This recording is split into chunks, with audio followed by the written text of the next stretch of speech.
Olá, tudo bem? Boa tarde, professor Josafá. Fala, doutor Eduardo Macedo Pena. Tudo bem? Tudo bem, e você? Como estão as coisas? Tudo beleza. Bom, pessoal, a gente está aqui reunido, eu e o professor Eduardo. Nós vamos conversar com o professor Eduardo sobre um artigo científico que ele publicou, um dos artigos científicos que ele publicou. E essa nossa conversa aqui, ele vai falar um pouco sobre o trabalho, né, sobre o método que foi aplicado, e isso faz parte, então, de nossas atividades aqui na disciplina de metodologia científica, né? Então, eu quero começar agradecendo ao professor Eduardo pela disponibilidade de estar aqui conosco hoje para conversar um pouco sobre isso. Muito obrigado, professor Eduardo. As ordens, sempre as ordens. Bom, Precisando, é só chamar. eu vou. Para quem não conhece o professor Eduardo, eu segue aqui uma breve apresentação. O professor Eduardo é professor de Educação Física, formado pela Universidade Federal de Minas Gerais, lá em 2009. Possui mestrado e doutorado em Ciências do Esporte, também pela Universidade Federal do Pará, pela Universidade Federal de Minas Gerais, pela Escola de Educação Física, Fisioterapia e Terapia Ocupacional, lá da UFMG. Ele é professor adjunto 3 aqui da Universidade Federal do Pará e atua na área de treinamento esportivo. O professor Eduardo Pena participa de projetos envolvendo as temáticas influência do efeito da idade relativa no contexto esportivo, capacidades cognitivas de esportistas e treinamento e monitoramento das diferentes capacidades motoras. Ele é orientador permanente no programa de pós-graduação em Ciências do Movimento Humano, aqui na Universidade Federal do Pará, que é um programa em associação com nossos colegas da Faculdade de Fisioterapia e Terapia Ocupacional de Belém, também de Educação Física de Belém e Educação Física de Castanhal. E o professor é subcoordenador do Grupo de Estudos em Treinamento Físico e Esportivo, GET, UFPA, em parceria também com o nosso amigo professor Vitor Cosvig e professora Elren também, né? Também trabalha com a gente. Isso. Até a data da gravação desta nossa conversa, o professor Eduardo já publicou 35 artigos científicos em revistas nacionais e internacionais, né, que é uma produção bastante consistente. O artigo que eu escolhi para a gente conversar aqui hoje é um artigo que foi publicado na Revista Brasileira de Medicina do Esporte em 2018. Não é o artigo mais recente, nem o mais importante do professor Eduardo Pena, mas é um artigo que, neste momento, eu julguei que estivesse acessível para a gente discutir dentro do conteúdo dessa disciplina para vocês. O título do trabalho é Fadiga Mental não altera a recuperação da frequência cardíaca, mas afeta o desempenho de jogadores de handebol. Então, é um trabalho com uma relação direta com a educação física, tá? Então, mais uma vez, muito obrigado, Eduardo. Eu inicio perguntando, assim, como foi que surgiu a ideia desse trabalho, desse estudo, né? Tá. Bom, boa tarde. Só antes de falar especificamente da ideia do trabalho, de fato, esse não é o meu trabalho mais importante, não é o meu trabalho mais citado, não é um trabalho... esse trabalho... Ele foi mais um trabalho metodológico, assim, que a gente estava testando o método do trabalho, mais do que qualquer outra coisa.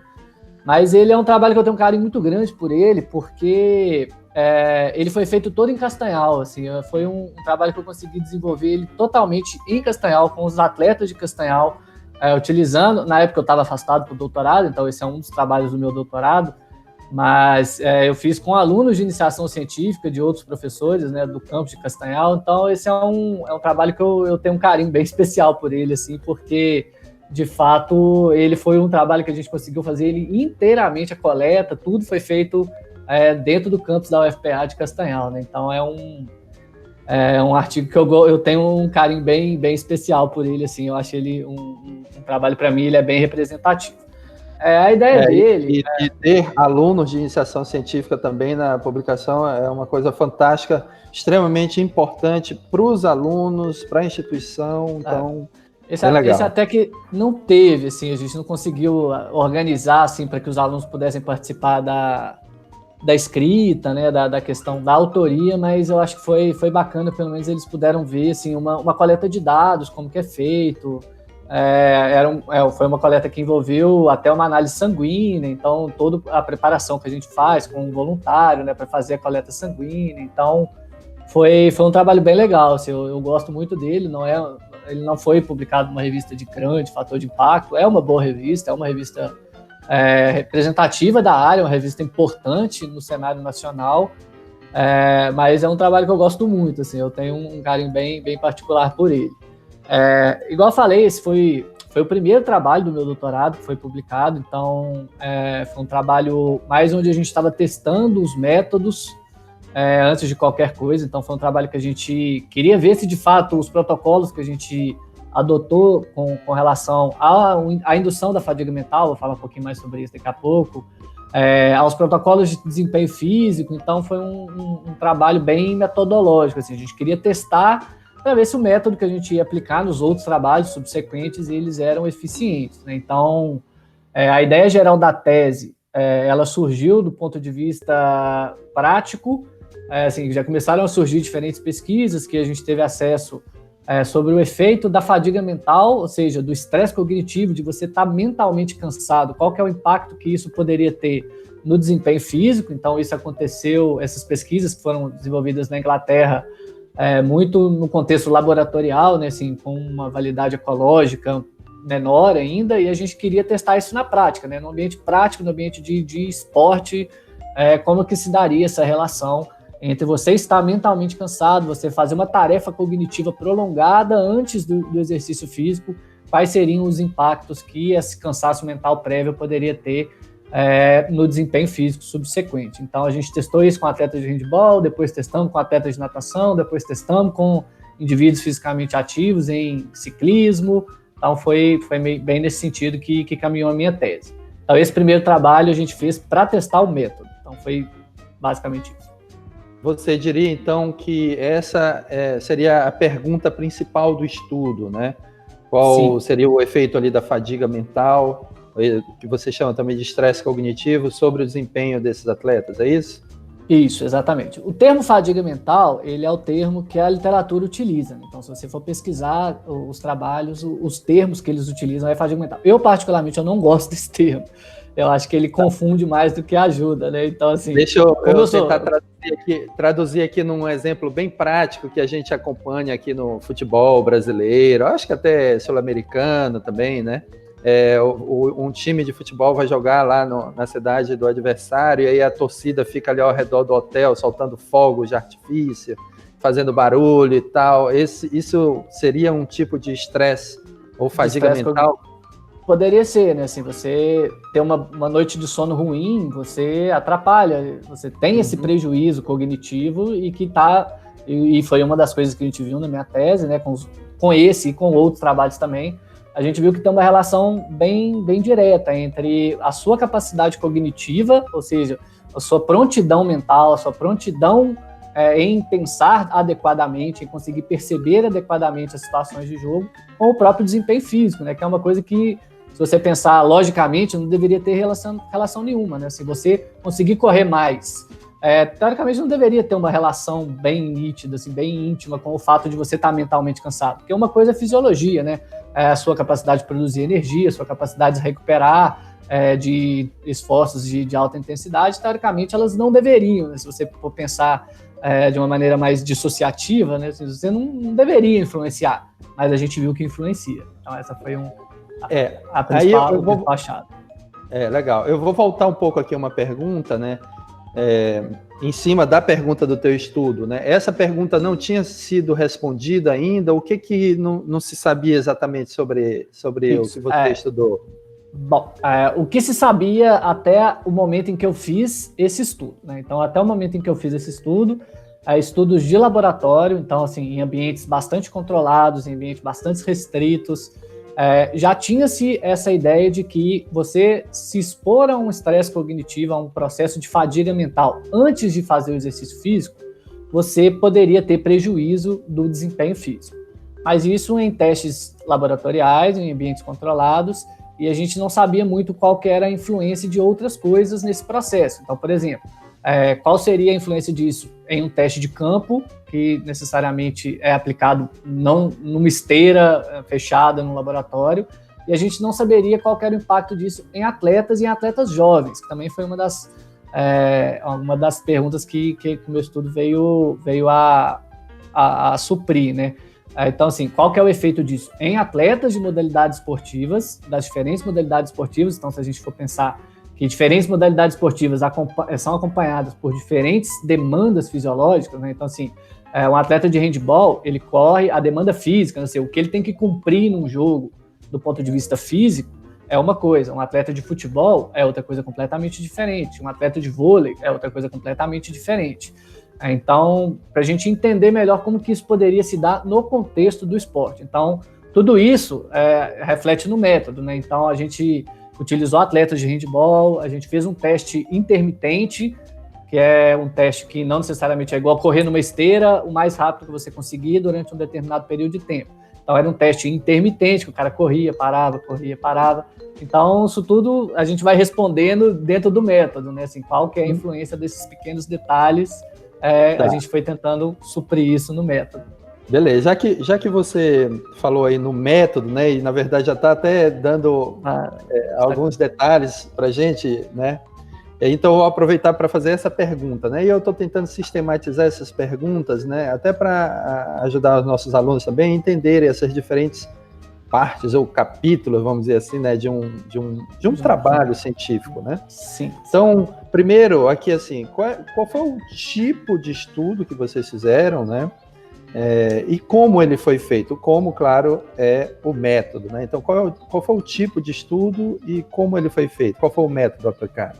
A gente fez um estudo experimental, né? Então, a gente manipulou os voluntários, né? Então, assim, existiam situações em que a gente manipulava as condições para os nossos voluntários, porque a gente queria responder essa pergunta, né? Então, só retomando a pergunta anterior, se não ficou muito claro, a nossa ideia era saber se o indivíduo estar mentalmente cansado antes de fazer um exercício físico tinha impacto com relação ao próprio desempenho dele e em algumas outras variáveis que eram de interesse nosso, que a gente vai ver quando eu for detalhar o método.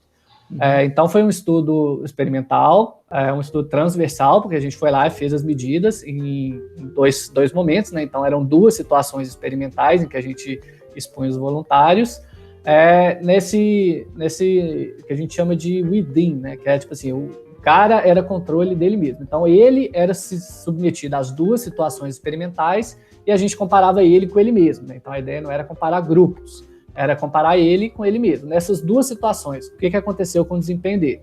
Quando ele estava mentalmente cansado e quando ele não estava mentalmente cansado, a ideia era a gente comparar ele sempre com ele mesmo, para a gente ter essa noção do qual que era o impacto da fadiga mental no desempenho físico dele. Então, foi basicamente, esse foi o tipo de estudo que a gente fez.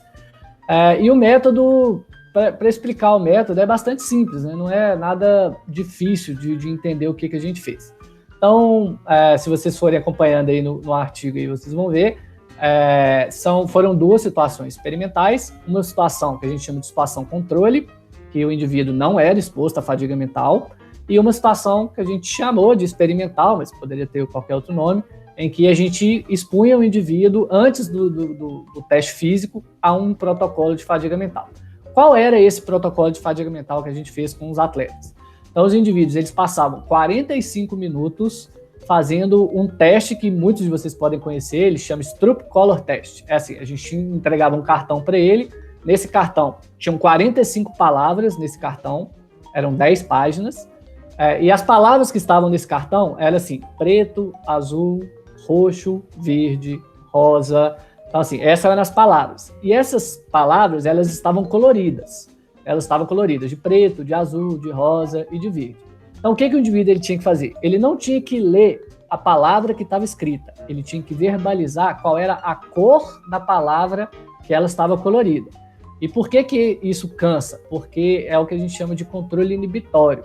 Então, o tempo todo a gente estava tentando cansar essa capacidade cognitiva de controle inibitório. Porque quando você bate o olho numa palavra, aquela resposta intuitiva, mais natural que você tende a fazer é o quê? É de você ler a palavra. Só que essa palavra ela te induz ao erro, porque ela estava escrito preto, mas ela estava colorida de azul. Então você tinha que inibir a sua intenção de responder preto e ler e responder azul, porque a resposta correta era a cor que a palavra estava colorida. Então o indivíduo passava 45 minutos fazendo isso, né? Então, assim, é muito cansativo. Mentalmente, você está o tempo todo tendo que pensar para responder, e obviamente a gente incentivava ele a responder o maior número de palavras possível dentro desse período. É uma situação que ela é muito cansativa, né? Então, basicamente...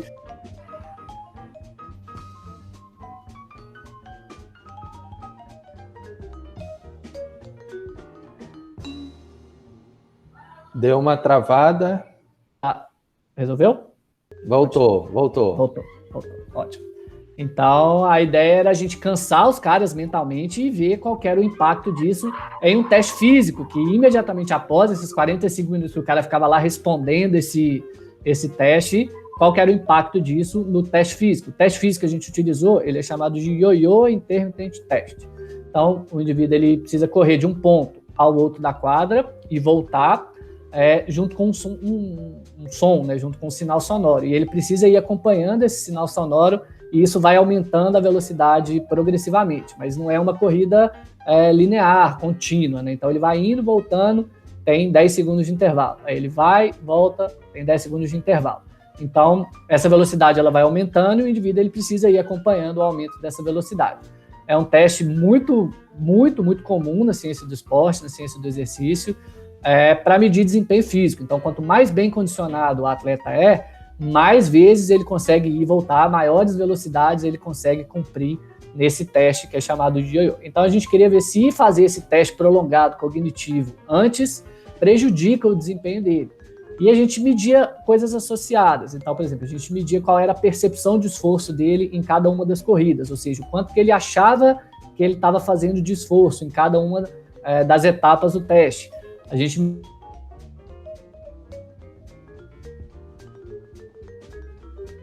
maior a intensidade ele atingiu naquele ponto. Então a gente fez isso nessas duas situações. Uma em que o indivíduo ele estava mentalmente cansado e outra em que o indivíduo não estava mentalmente cansado.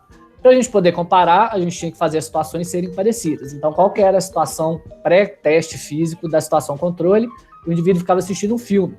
Então ele ficava lá 45 minutos assistindo um filme, não tem o mesmo nível de cansaço mental do que realizar o teste que a gente tinha feito antes.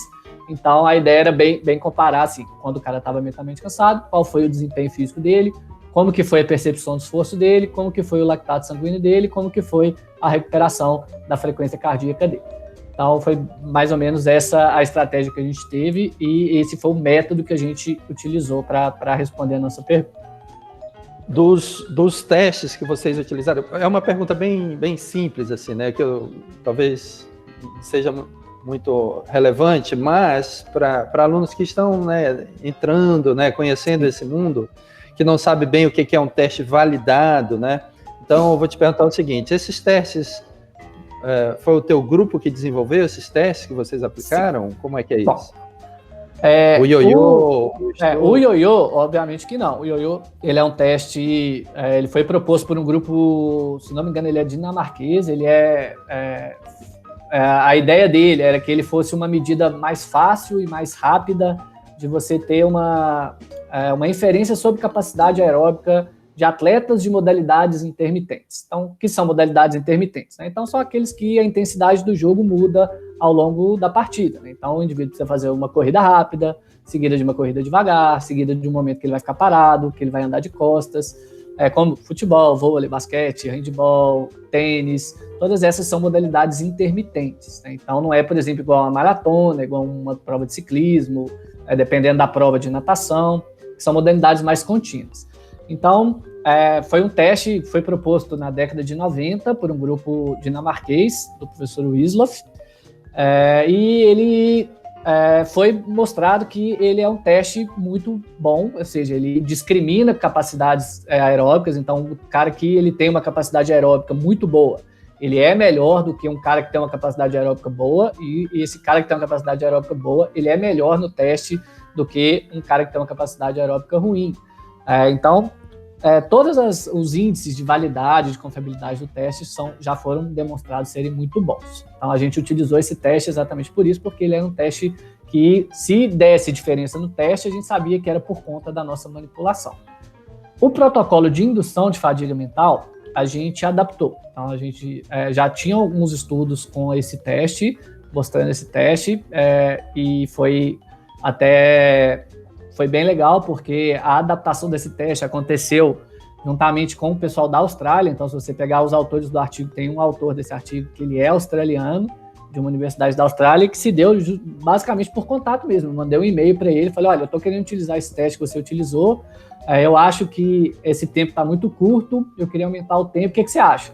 Aí ele me respondeu, falou assim, não, bacana, legal, vou marcar uma reunião por Skype. A gente conversou por Skype várias vezes para chegar nesse protocolo de indução de fadiga mental que a gente propôs, de 45 minutos. A gente alterou algumas coisinhas ao longo do teste também, né? O número de...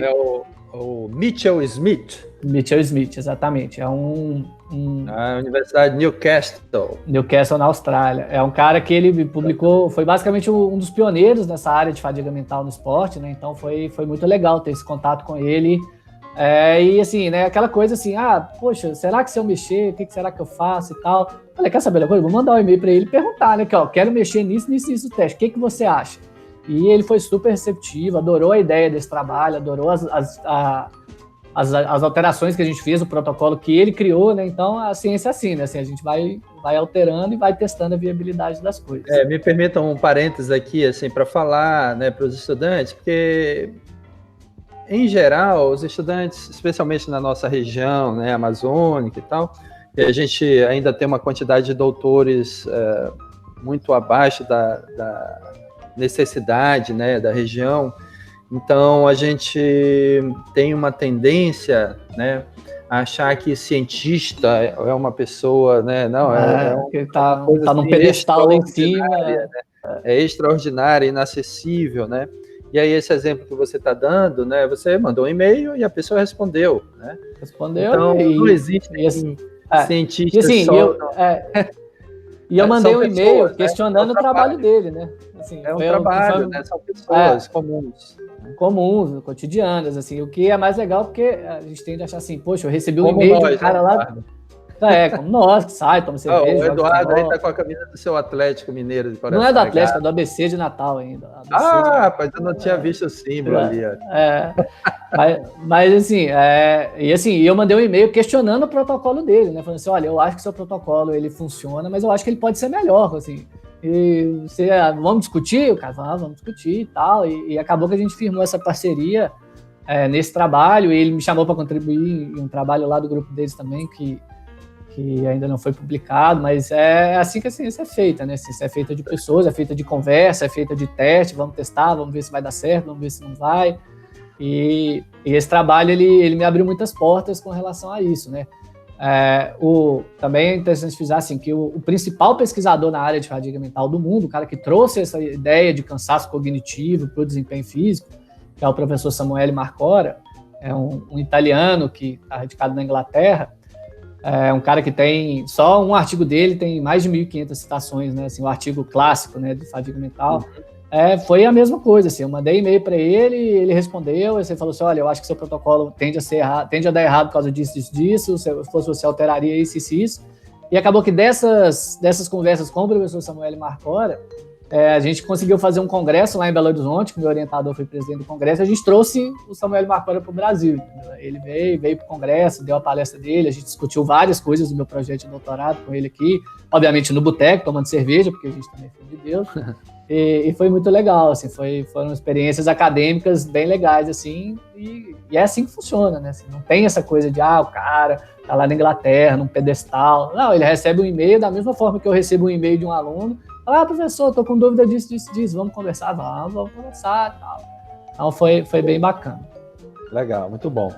Então, depois da sua explicação sobre o método, né, como o estudo foi realizado, então eu tenho que lhe perguntar agora sobre os resultados, né?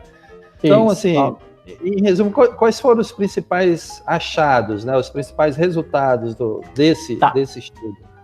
Tá, eu vou tentar seguir aqui, eu estou com um artigo aberto aqui, eu vou tentar seguir a ordem dos gráficos aqui e explicar o que cada um deles significa e a importância de cada um deles, tá? Então, o primeiro gráfico, ele tem três resultados, né, vamos dizer assim, é um painel com 3 gráficos. O primeiro deles, e esse gráfico, essas três variáveis que a gente mediu, a gente chama isso de parâmetros de controle. Então, a gente precisa, de alguma forma, garantir que o nosso protocolo induziu o estado que a gente queria induzir, que era de fadiga mental. Então, o primeiro painel, o painel A ali, é um questionário que o indivíduo, a gente perguntava para ele, assim, o quanto você está percebendo que você está agora no estado de fadiga mental. Aí a gente explicava o que era fadiga mental, que era uma sensação de cansaço mental, uma sensação de dificuldade de se concentrar, uma sensação que se você precisasse, por exemplo, assistir um filme legendado agora, você ia ter dificuldade para ler as legendas. Então, é aquela sensação de cabeça pesada e que não necessariamente envolve nada físico, nada fisiológico, não é frequência cardíaca, não é frequência respiratória. A gente fazia essa pergunta para ele antes do protocolo de indução e depois do protocolo de indução e também depois do teste físico, né? Então, assim, a gente queria ver como que a percepção do indivíduo sobre a sua própria fadiga mental se alterava antes, depois do teste cognitivo e depois do teste físico. Então, tem lá 3 pontos. A barra preta, né, o círculo preto, é a situação em que ele foi exposto ao protocolo de fadiga mental e o branco é a situação em que ele, a situação controle em que ele assistiu o filme. Então, a primeira coisa importante, assim, de fato, os indivíduos se perceberam mais mentalmente cansados com o protocolo de fadiga mental que a gente induziu e eles permaneceram ainda mais mentalmente fadigados após a corrida do que a situação controle. Então, essa é um gráfico importante porque a gente está mostrando que o nosso protocolo foi eficiente em induzir fadiga mental. Uhum. Então, é aquilo que a gente chama de parâmetro de controle, né? A gente tem que controlar algumas variáveis para saber o que está acontecendo, né? O segundo gráfico, o gráfico B, é um de esforço mental, então é a mesma linha de raciocínio. Então, a gente perguntava para o indivíduo quanto que ele achava que ele tinha feito de esforço mental para o teste cognitivo e para o filme. Então, vocês vão ver lá que o teste cognitivo ele foi percebido como muito mais... ele teve que se esforçar muito mais mentalmente para fazer o teste do que assistir o filme. E a terceira, o terceiro gráfico de barras ali, é a questão da motivação do atleta. Porque, pensa comigo, se o protocolo que a gente fez de indução de fadiga mental, se ele tivesse um impacto significativo na motivação que o cara tinha para correr depois, a gente ia ter problema para explicar os nossos resultados, né? Então, assim, se o indivíduo estava menos motivado para correr na situação em que ele fez o teste cognitivo, isso teria um impacto muito significativo no próprio desempenho físico dele subsequente. Então, essa é uma variável muito importante que a gente precisa controlar também. E a gente viu que não houve diferença nos níveis motivacionais para o indivíduo correr, né, fazer o teste físico, quando ele assistiu o filme e quando ele fez o teste cognitivo, né? Então, essa é uma variável de controle muito importante que a gente precisa controlar, porque essa pode ser uma pergunta imediata, né? Fala assim, poxa, o cara passou 45 minutos respondendo um questionário difícil, óbvio que ele vai estar menos motivado para correr depois, óbvio que o desempenho físico dele vai cair porque ele vai estar menos motivado. Então, assim, não é culpa da motivação se por um acaso o desempenho físico dele cair, porque os níveis motivacionais que eles começaram a correr, eles foram iguais, né? Foram semelhantes. Então, essas foram as medidas que a gente fez né? Assim, essas medidas de controle que a gente fez. E lá abaixo a gente tem as medidas que a gente fez dos testes, né? Então, o painel da esquerda lá, o A é a percepção subjetiva do esforço, ou seja, o quanto que o indivíduo achava que estava fazendo de esforço em cada uma das corridas que ele fez. E o A da direita é a distância total do teste. Então, a distância total do teste ela é a representação final do desempenho do cara no teste. Então, quanto mais ele correu, quanto maior foi a distância que ele correu, melhor é a capacidade aeróbica dele, melhor foi o desempenho dele no teste. Então, olha que interessante. Quando o indivíduo estava mentalmente cansado, que é a barra preta, ele teve uma distância percorrida inferior à situação controle. Então, lembrando, ele se percebeu mais mentalmente cansado do que na situação controle, ele fez um esforço mental maior do que na situação controle, mas a motivação dele estava igual para correr, mas na situação experimental ele correu menos, o desempenho físico dele foi muito pior. Então, significa que você está mentalmente cansado, você gera um impacto significativo no seu desempenho físico. Você vai correr menos quando você está mentalmente cansado.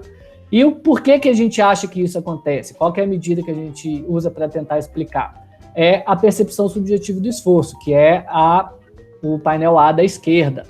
Que se vocês verem aí, a percepção de esforço que o indivíduo teve quando ele estava mentalmente cansado foi superior do que quando ele estava na situação controle. Então, olha que interessante. O indivíduo correu menos, mas ele achou que ele estava fazendo um esforço maior do que quando ele correu mais.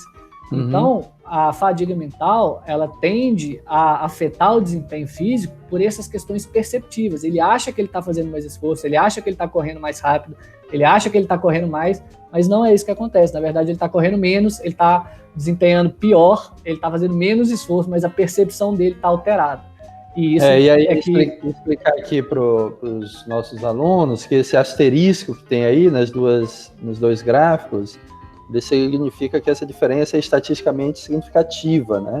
Então, tem uma probabilidade baixa, né, menor que 5%, de este resultado ser aleatório, né, ser por acaso. Não, existe alguma coisa aqui que está determinando, de fato, essa diferença. Correr menos, uma distância menor, ele ter uma percepção maior de esforço e tal. Exatamente. E é bastante interessante a gente ver ali que no gráfico da direita, no painel B, a gente tem os resultados individuais, né? Assim, quanto foi o desempenho de cada um na situação controle e na situação fadiga mental. Quase todos tiveram uma redução bastante significativa, mas tem um carinha ali no meio que melhorou na situação experimental, né? Então, assim, são essas diferenças individuais também, a gente tem bastante atenção na hora de olhar para elas, né? Assim, lógico, a gente precisa entender o resultado como um grupo, como um todo, mas é interessante a gente ir identificando esses fatores individuais. Então, é para isso que... Olha, tem aqui no teu painel B, da figura 3, no controle tem uma bolinha branca aqui, a primeira, a segunda, a terceira, a quarta, que não tem a linha para a posição dela na fadiga mental. Essa aí sumiu aí no meio. Na verdade, essa aí era a média do grupo, né? Ela não saiu... Ela era para ser mais grossa, né? Então era para representar a média do grupo. Entendi. Não saiu no artigo. Porque isso aqui, agora eu estou me divertindo igual assistir filme e observar os procurando os erros. Os erros de gravação. Mas isso aqui é uma coisa comum, né? Comum, assim, acontece, né? Com alguma frequência. Erros editoriais. Exatamente, nos trabalhos, né? Então, assim, para quem nunca submeteu um trabalho para revista, para publicação, tal, em revista científica, isso passa por diversas etapas, né? Então, depois que o artigo é aceito, ele vai passar por uma editoração para ganhar esse formato, esse layout próprio da revista, e depois que ele já está nesse formato, ele é encaminhado mais uma vez para os autores para dar aquela última revisada, assim, né? Essa versão em português que eu mandei para você, ela é a versão de correção, né? Se você pegar no site da revista, tá bonitinho lá. Entendi. Entendeu? Entendi. Porque aí é uma coisa interessante, né? E às vezes, mesmo assim, passa, né? Porque você já olhou tanto para aquele trabalho, tanto. Então, pequenos erros ali, você, né? Claro. Agora, você não pode ter alguma coisa estrutural ali que interfira, né? Porque isso todo mundo vai observar, né? Uma coisa importante. Beleza. Então, foi aí nós testamos também, só para não ficar descoberto ali, né? A figura 4, a gente testou uma medida fisiológica chamada recuperação da frequência cardíaca, que é basicamente o tempo que a frequência cardíaca demora para voltar do exercício, né, que seria uma frequência cardíaca máxima que o indivíduo alterou ali, para o nível de repouso, né? Então, é quanto tempo que o indivíduo demora para retornar essa frequência cardíaca de repouso em intervalos de 30 segundos, acho que foi isso que a gente utilizou, porque isso é uma medida do controle autonômico, né? Então é uma medida fisiológica e que pode se alterar com o estresse mental, né? Então essa foi uma ideia que a gente teve também de acrescentar nesse trabalho, mas a gente não identificou, né? Então a recuperação da frequência cardíaca ela foi similar nas duas situações. Então o estresse mental ele não altera a forma com que o nosso corpo responde ao estresse físico para essa medida, né? Para essa medida de recuperação da frequência cardíaca. Muito bom. Interessantíssimo. Eduardo, então, assim, o que explica o fato de um sujeito ter passado por um processo de fadiga mental e essa fadiga mental acarretar numa menor distância percorrida em um teste de corrida ali, né? O que é que explica esse resultado encontrado? Isso. Até já dei spoiler, vou ficar repetitivo, mas eu vou falar de novo até acrescentar, né? Então, assim, a ideia desse mecanismo, e é isso que a gente estudou no meu doutorado, é isso que eu estudo, que eu gosto de estudar bastante também, que é essa relação de fadiga, né? Então, durante muito tempo, acreditou-se que a gente cansava, que a gente interrompia o exercício puramente por fatores fisiológicos, né? Então, vou ter acúmulo de lactato sanguíneo, que o pessoal acreditava que levava a uma queda de desempenho, eu vou ter desgaste das fibras musculares, eu vou ter queda de glicogênio muscular. Então, assim, focava muito nessa questão fisiológica, né? Enquanto a minha fisiologia está bem, eu vou continuar. Se a minha fisiologia começou a dar problema, aí eu vou parar, vou reduzir a intensidade.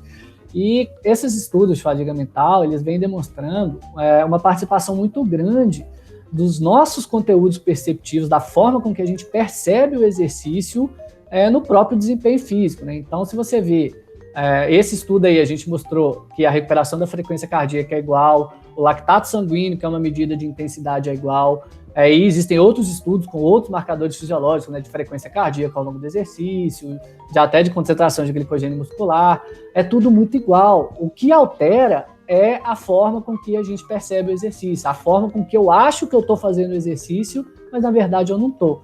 Então, vai muito nesse sentido. A fadiga mental, ou seja, você passar o dia todo estudando, o dia todo trabalhando, e chegar em casa à noite e ir correr na rua, você vai ter um efeito de fadiga mental ali, ou seja, você vai achar que você está fazendo muito mais esforço do que a fisiologia do exercício ali, de fato, vai demonstrar.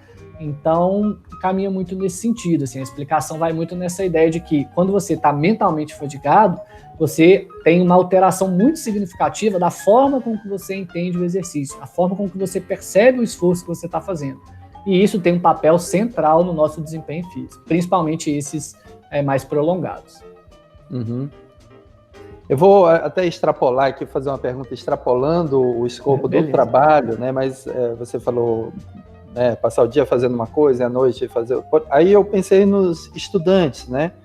Que muitas vezes trabalham o dia inteiro e aquele é o tempo que ele tem para ir para a escola à noite e tal. Então, o fato de trabalhar durante o dia, isso poderia ter uma influência, né, que eu pergunto, sobre Sim. o desempenho acadêmico de um estudante que vai estudar depois de ter trabalhado o dia inteiro, ou Sim, aquele que trabalha a noite inteira e vai para a aula de manhã, né? Nós temos estudantes assim, né? Policiais, vigilantes, né? Bombeiros. Essa questão de fadiga mental, assim, a gente estuda isso, a relação da fadiga mental no desempenho físico, no desempenho esportivo, né? Então, a nossa ideia é trazer isso para o contexto esportivo. Mas não foi a ciência do esporte que descobriu a fadiga mental. A fadiga mental, ela vem do contexto laboral, né? Ela vem do contexto do trabalho, né? Então, por exemplo, na área médica, tem o que eles chamam de fadiga decisional. Então, assim, o médico que está lá dando plantão o dia inteiro, ele toma decisões piores no final do plantão do que no início. Um juiz que dá muitas sentenças no dia, então, assim, são estudos que avaliaram isso, né? Um juiz que deu muitas sentenças no dia, as decisões dele são mais contestadas daquelas que estão no final do dia do que daquelas que estão no início do dia, né? Então, a gente tem uma capacidade cognitiva limitada.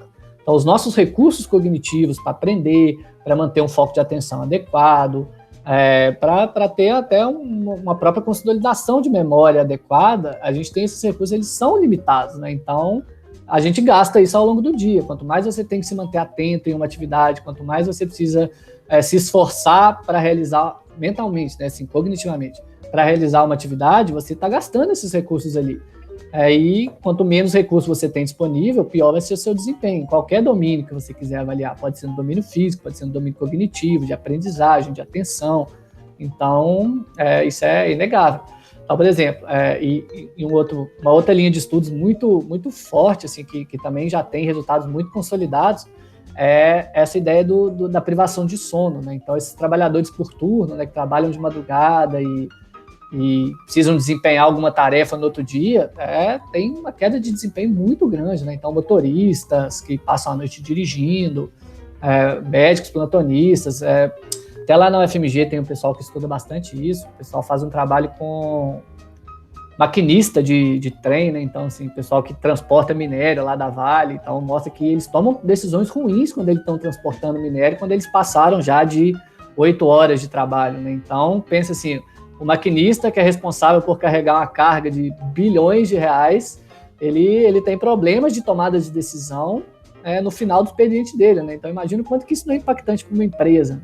Então, eles fizeram esse trabalho junto com a Vale, foi um trabalho bem legal que eu pude acompanhar. E aí qual foi a ideia dos caras? Eles criaram postos para o maquinista descansar, né? Então, o maquinista, depois de um determinado número de horas que ele está dirigindo o trem, né?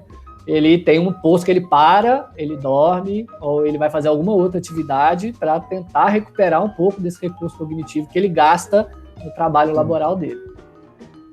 O tema é tão interessante que, na verdade, tinha programado gravar aqui uns 20, 30 minutos, a gente já está com uns 40, mas eu não vou parar aqui ainda, porque eu já pensei em uma outra coisa. Até amanhã. Se deixar, eu falo até amanhã. Eu pensei aqui, assim, então, voltando de novo pro futebol, mas não é só o futebol, o esporte de competição, né, coletivo, individual, tal, tem bastante a chamada concentração, né? Recolher ali os atletas durante um período prévio à competição, ao jogo, ou à partida, ou à competição, qualquer que seja. Então, isso realmente é muito importante. A verdade, assim, no futebol, que é algo que eu entendo um pouquinho mais, assim, a concentração ela tem um outro objetivo, né? Que é evitar que o cara vá para balada, que ele não durma bem. Então, assim, o time tenta garantir que o cara esteja física e mentalmente preparado para o jogo que vai acontecer no outro dia, né? Então, mas de fato ela é muito importante, né? Então, assim, o indivíduo chegar para o jogo fisicamente, mentalmente preparado é bastante significativo. E essa história de fadiga mental, ela tem tomado rumos bem interessantes, né? Então, por exemplo, tem um grupo de estudo lá da Paraíba, liderados pelo professor Leonardo Fortes, até um cara bem ativo, assim, um cara que tem uma publicação também, nível de publicação bem elevado. Ele tem demonstrado que o próprio uso de telefone celular, ele pode induzir níveis significativos de fadiga mental, né? Então, assim, pensa assim, qual que é a principal atividade que um atleta de futebol faz antes do jogo? É ficar no celular, no Instagram, no Facebook, Zap. E ele tem demonstrado isso, até de uma maneira bem consistente, de que ficar utilizando o celular pode ser prejudicial para o desempenho mental, de tomada de decisão e desempenho físico também de atletas, né? Então, é um negócio bem assim, bem para repensar práticas, né?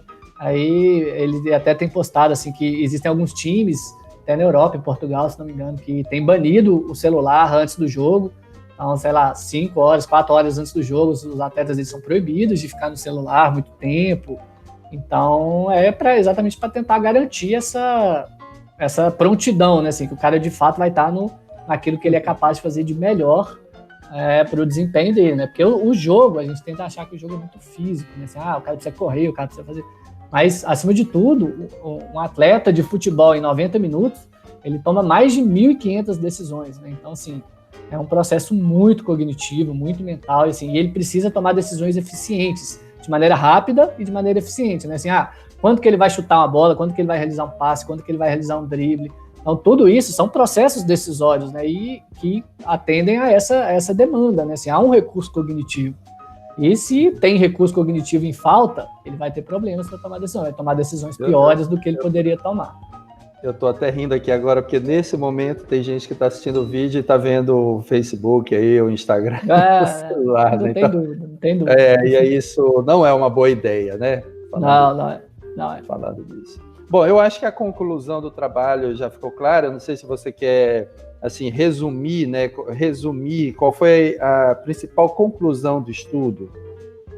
Bom, a ideia para esse estudo, assim, nesse momento da pesquisa que a gente estava realizando, a principal conclusão desse artigo aqui. É que, de fato, você expor um atleta de handebol dessas características que a gente tem há uma tarefa cognitiva prévia a um teste, prévia a uma atividade física, de fato ele vai ter prejuízo do seu desempenho físico, e isso vai acontecer principalmente devido à forma com que ele percebe o teste físico dele, né? Então, isso tem implicações práticas muito significativas, né? Então, se o indivíduo chegar já num estágio de fadiga mental, né? Então, assim, o treinador, né? Vamos imaginar que você é o treinador e teve acesso a esse artigo. Então, o que ele pode pensar? O meu atleta ele vem depois da aula, né? Então, ele passou a tarde toda estudando. Então, o que eu posso esperar desse cara? Primeiro, eu posso esperar que ele vai ter o desempenho físico dele piorado. Então, eu posso esperar isso do meu atleta. Então, já é um ponto importante que o treinador saiba que o cara não tá dando migué. Não, o cara veio aí hoje, tá aí só balangando bunda, né? Não, de fato, a gente pode esperar isso. Mas, acima de tudo, ele tem aula, depois da aula, o professor Josafá. Então, o professor Eduardo, que fala pra caramba, dá 4 horas de aula e fala 4 horas na cabeça dos alunos. Então, assim, é importante que saiba que é esperado, que ele pode esperar essa queda de rendimento físico dos atletas. Mas ele precisa entender, ele precisa fazer o atleta entender que essa queda de rendimento, ela não é fisiológica, assim, não é porque ele tem menos energia no corpo dele para cumprir as tarefas, é porque ele realmente acha que ele vai estar fazendo mais esforço do que ele está. Então, é um atleta que vai precisar de mais incentivo, um atleta que vai precisar de mais motivação extrínseca, né? O treinador vai precisar ficar mais atento com ele, vai precisar dar aquele empurrãozinho, porque não é um prejuízo fisiológico, né? Não é porque ele está mais inflamado, ou ele tem menos energia, ou ele tem, sei lá, qualquer coisa relacionada à fisiologia. Ele está mentalmente cansado, então ele vai precisar de mais empurrão para cumprir as demandas do treino naquele dia. Então, acho que nesse sentido, acho que é esse o principal ponto do artigo, que a gente conseguiu chegar nesse ponto, né? Assim, nesse trabalho, foi até aí que a gente andou. Ok.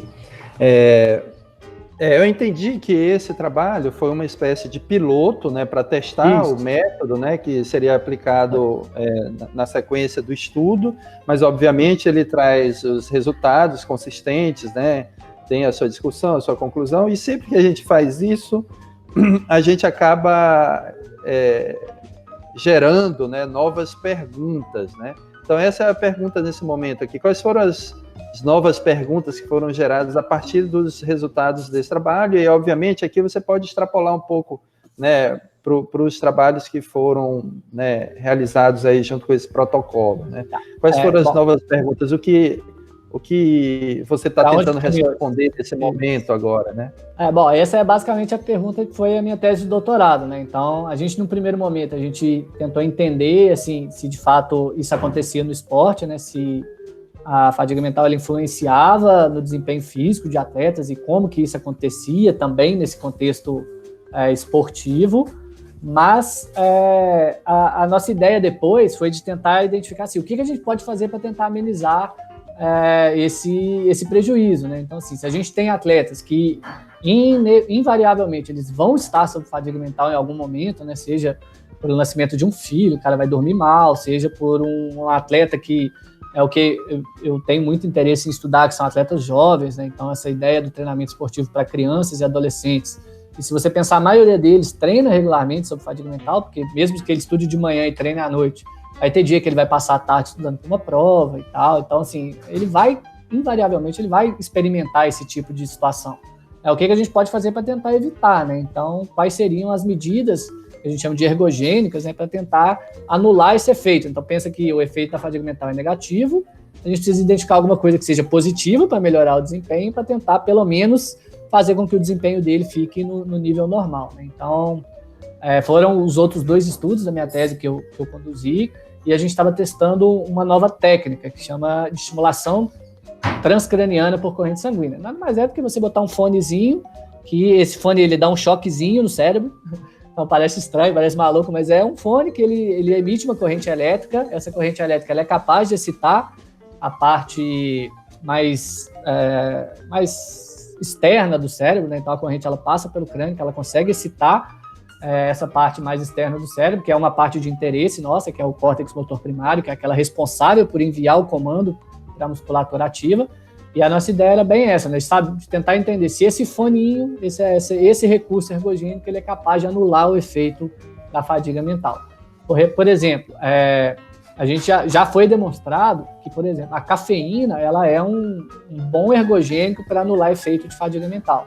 Então, se um dia você estiver aí bem cansado, trabalhou o dia todo, estudou o dia todo, você tomar aquele cafezinho forte, ele pode agir nessa contramão, né, de jogar o desempenho para cima e o desempenho pelo menos ficar no nível normal. Então, acho que hoje já está bem consolidado esse efeito negativo, né? Então, assim, de fato, a fadiga mental prejudica o desempenho físico e a ideia é a gente tentar identificar quais são os recursos ergogênicos que a gente pode utilizar para tentar anular esse efeito.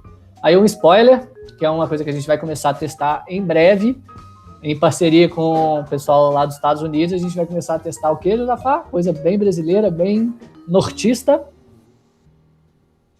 O que Guaraná? Pode Guaraná, exatamente. A gente vai começar a testar. Acertei, olha. A gente vai começar a testar. Não falei açaí, porque eu sei o efeito do açaí. Também, eu vou te falar que a gente chegou a avaliar também, tá? O açaí. Não o açaí do jeito que tomam aí, né? Porque obviamente isso prejudica. Açaí grosso e assim, meio litro para frente, né? Então você vai dormir.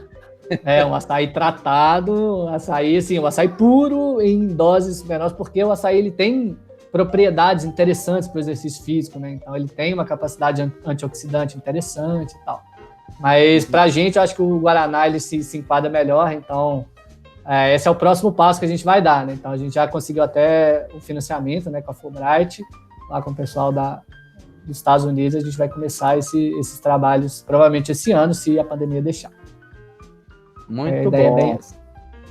Eduardo, eu queria agradecer, dizer do prazer que nós temos de tê-lo aqui conosco, né? O Eduardo é mineiro, migrou de Belo Horizonte, que é uma cidade maravilhosa. Não é o Rio de Janeiro, mas eu gosto muito de Belo Horizonte, uma cidade muito bacana. Migrou para o Pará e se adaptou muito bem, né? Então, hoje eu sou um ganho castanhalense. Raiz. É um ganho não só para a universidade, mas para todo o estado, né? Porque a gente receber já uma pessoa com formação, né, e que tem contribuído de forma muito significativa na faculdade, na construção de um programa de pós-graduação, que é uma realidade hoje. Hoje é dia 30 de dezembro de 2020. É a primeira vez que a gente está gravando aqui dentro de uma série para essa disciplina. E aí o Eduardo funcionou aqui como um piloto também, né? Porque dá certo, né? Piloto dá certo. Dá certo, vai parar por aqui mesmo, mas fiquei muito satisfeito aqui com a conversa, fluiu muito bem. Nós não somos profissionais da comunicação, mas somos professores, né? Então tem que se virar. Somos pesquisadores, então a gente está falando de ciência e esse é o tema da disciplina, né? Então, Eduardo, muito obrigado. Espero contar com você também em outras entrevistas para falar aí dos projetos que ainda estão em andamento, né? Se precisar, eu tenho 35 artigos para a gente fazer mais 35 entrevistas dessas. Mas agora eu acho que vai ser mais fácil. Mais difícil é o primeiro, né? Precisando é só chamar. Se deixar, eu falo aqui o dia inteiro. É um prazer imenso em fazer isso. Beleza, grande abraço. Tchau. Abraço, pessoal. Até mais.